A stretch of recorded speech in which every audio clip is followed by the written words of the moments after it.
Thank you so much, dear Secretary General, dear Mark.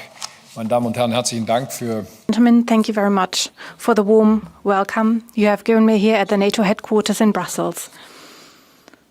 This brings me to the end at a day at the European institutions and NATO. Mark and I have known each other for a long time, and when I was leader of the opposition, I was also always happy to come here, and I'm delighted that I have the opportunity now on the third day in office as Federal Chancellor of Germany to visit NATO. Mark Rutte said it himself, NATO has existed for 75 years. For 70 years, Germany has been a member of this alliance, the North Atlantic Defense Alliance, which is much more than an alliance of defense. It is a political alliance of transatlantic cooperation between America and Europe. And I would like to say that from the beginning, I hope very much, and I also assume that we will be able to maintain and further develop this transatlantic alliance in the way we've done over the last 75 years. This is also my expectation for the summit in your hometown, The Hague, in June, in a few days.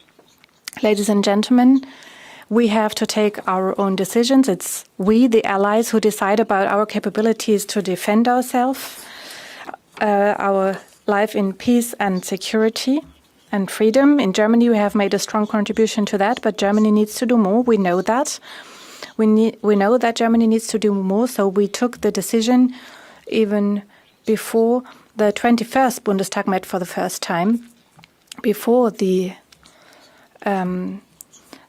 new government took up its work to change the constitution and make it possible to enhance defense spending. Clearly, we will now be able to spend more than 1% of German GDP for defense. This will no longer be limited by the debt brake, so we can do what I said in Berlin, whatever it takes. We can spend the money that needs to be spent in order to make sure that we are able to defend ourselves in this alliance. But I also want to say clearly that this is not only about more money. As a priority, we also need to look at efficiency, at increasing efficiency. And I would like to say three buzzwords here. Simplification being the first. The second is standardization. And the third one is scale, economy of scale. We need to make sure that in Europe, and it's a European thing, it's not up to the alliance as a whole, it's something that the European NATO partners need to do, that we become more efficient in our procurement and that we also really produce more, that we have this economy of scale. We need more equipment for the money that we spend. And I will point this out again and again, and I will be willing to make compromises, of course, when it comes to production capabilities or capacities and additional gains in efficiency. Mark Rutte and I fully agree.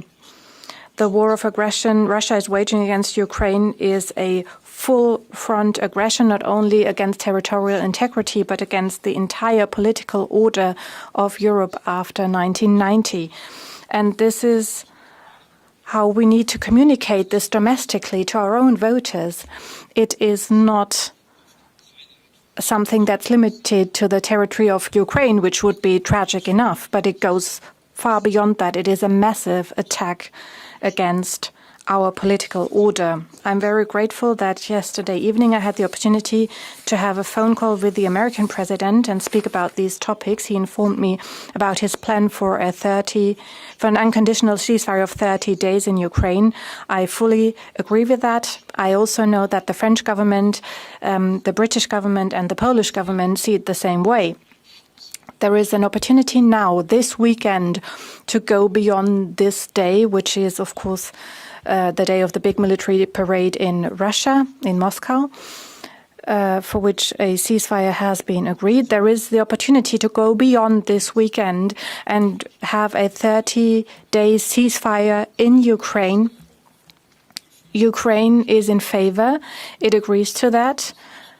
America has made this proposal. The big European countries explicitly agree, and I think the entire EU and NATO also agree. So the ball is exclusively in Moscow's court right now. It's exclusively there to decide whether there is an opportunity to start at the beginning of the next week with a longer ceasefire in Ukraine and make room for talks about permanent peace in Ukraine. It's another test case, if you will, a very precise one, about how serious the Russian president is about reaching peace in Ukraine. I'm very grateful that we've had such a big consensus here, also with the American president. We will continue to support Ukraine. Also, after a peace deal, Ukraine will need to get support. We will do that together. And as the German government, we will continue to work for strengthening the European pillar within NATO. We have heard you. We know that we need to do more than we've done in the past. We will enhance our defense capacities, regardless of Ukraine. In our own territorial interest, we will enhance our defense efforts. We will have to do so. We will do that. So with the good, right proposals, we go in the same direction. We're looking forward to the summit in The Hague in June. But I would also like to say thank you, Mark, for inviting me and for your work as Secretary General of NATO. It is a very good, very prosperous cooperation also on a personal level. We agree on the political assessment of the situation, and I'm delighted that we will be working together with NATO as a whole and with the Secretary General from our neighboring country, the Netherlands. Thank you.